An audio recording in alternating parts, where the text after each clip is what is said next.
మరణమును తప్పించు దేవునికి మహిమ కలుగునుగాక. ప్రియ స్నేహితులందరికీ దివ్య వాక్యోదయం. ఈనాటి పాఠ్యభాగము కీర్తన 68:20. దేవుడే మాకు రక్షణ కర్తయ్య ఉన్నాడు. దేవుడు మా పక్షమున పూర్ణ రక్షణను కలుగజేయు దేవుడై ఉన్నాడు.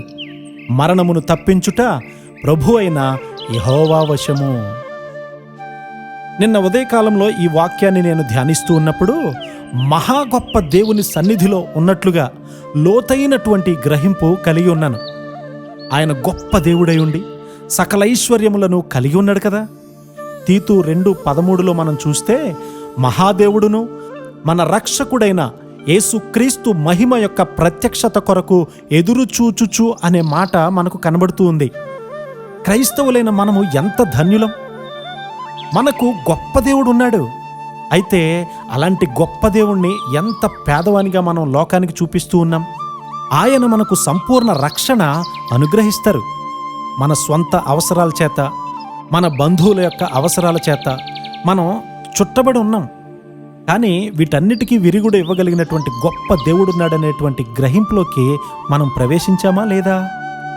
మన చుట్టూ ఎంత అవసరముంది? దీన్ని ఎదుర్కోవడానికి తగిన విశ్వాసం నీలో ఉందా? నేనేం చేయగలనని నిస్సహాయమైనట్లుగా మనం అనేకసార్లు అనుకుంటూ ఉంటాం. అంటే నీవెంకా ఒంటరిగా బ్రతుకుతున్నావన్నమాట.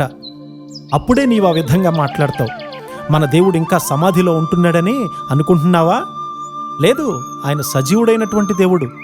మరణ పాశములను త్రెంచుకొని సమాధిలో ఉండి బయటకు వచ్చి ఉన్నాడు కదా. తాను సజీవుడై ఉన్నట్లు అనేక మందికి నిరూపించుకున్నాడు కదా. ప్రతిదినం ఉదయకాలంలో నీవు ప్రార్థన చేస్తూ ఉండగా, దేవుని వాక్యాన్ని చదువుతుండగా ఆయన నీతో మాట్లాడి నిన్ను బలపరుస్తాడు. ఇదిగో, నేను యుగ సమాప్తి వరకు సదాకాలము మీతో కూడా ఉన్నానని ప్రభువారు సెలవిస్తూ ఉన్నారు. మత్తయి సువార్త 28:20. క్రియాపూర్వకంగా నీ దేవుని లోకానికి చూపించు. మన దేవుడు సంపూర్ణ రక్షణ కలుగజేసే దేవుడై ఉన్నాడు. ఆయన సన్నిధిలో మన హృదయాలు కుమ్మరించడం ఎంతో సంతోషకరమైన విషయం. అలా చేసి విశ్వాసం అనే ధనాన్ని సమకూర్చుకోవాలి. అదే గొప్ప భాగ్యం. జీవిస్తున్నటువంటి గొప్ప దేవుడు నీతో ఉన్నాడా లేదా? నీవు ఆయనలో, ఆయన నీలో ఉంటే నీవు ఏమడిగినా కూడా పొందుతావు.